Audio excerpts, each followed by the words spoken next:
Cardinals fans, even though it's actually probably afternoon by the time you're watching this, because, you know, with all the excitement yesterday, I woke up with a killer headache that made this all a little slower than intended. So we're going to keep this pretty short and sweet. Yesterday, the Cardinals wrapped up a 9-game road trip on a 5-game winning streak after completing the sweep of the Kansas City Royals. So basically, just like Tiger, they're back. A costly injury to Luke Weaver nearly derailed the attempts to finish off the sweep. Note to the rest of the 40-man roster, let someone else handle the aluminum foil projects from now on, just to be safe. Costly not just because at the last minute the Cardinals needed a starter for the series finale, but costly because the Cardinals, in opting to start new guy Ty, were then obligated to an extra $200K according to his contract. Let me be very clear, I quite literally could not care any less about that extra money. The Cardinals were willing to spend $14 million on Greg Holland. At least Tyson Ross did all the Cardinals could have asked, and then some. Ross allowed 2 runs in 6 full innings of work, but in the 4th, 5th, and 6th, he went 1, 2, 3 on just 10 pitches in each inning. That'll do.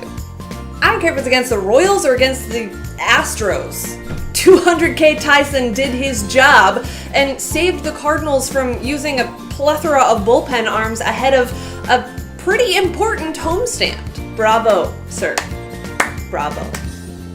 Also doing their job was the offense. I mean, it was no Matt Carpenter hitting a leadoff homer kind of game, but it was a pretty great, who knocked in the game-tying run in the 7th inning? Kind of game. And those are pretty great too. I've said it before, I'll say it again, I love Major League debuts. And Patrick Wisdom, man, he has earned his keep in the Cardinals farm system. Universally one of the most well-liked guys within the organization.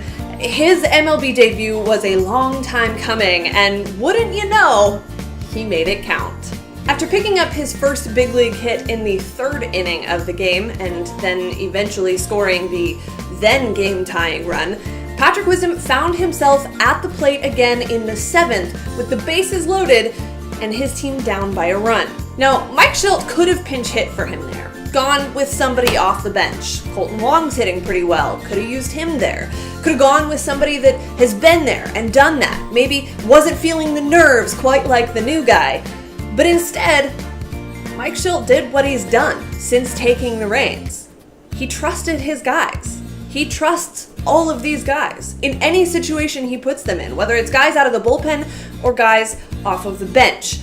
Now, if you're looking for a wisecrack about Patrick's last name, well, I'll leave that to Twitter. Because the important thing is, Wisdom deposited the second pitch he saw from Jason Hamill into center field. First game, first hit, first run, first RBI, also first error, but that's irrelevant at this point.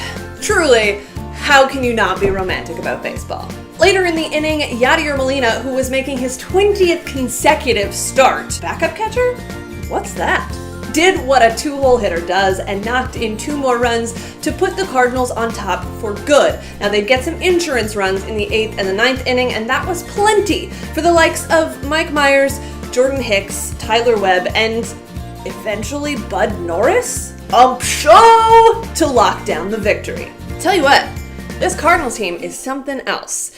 And by that, I mean they're fun to watch again. And they're winning, but the two are not necessarily tied to each other. Don't look now, but that wild card race is suddenly very interesting.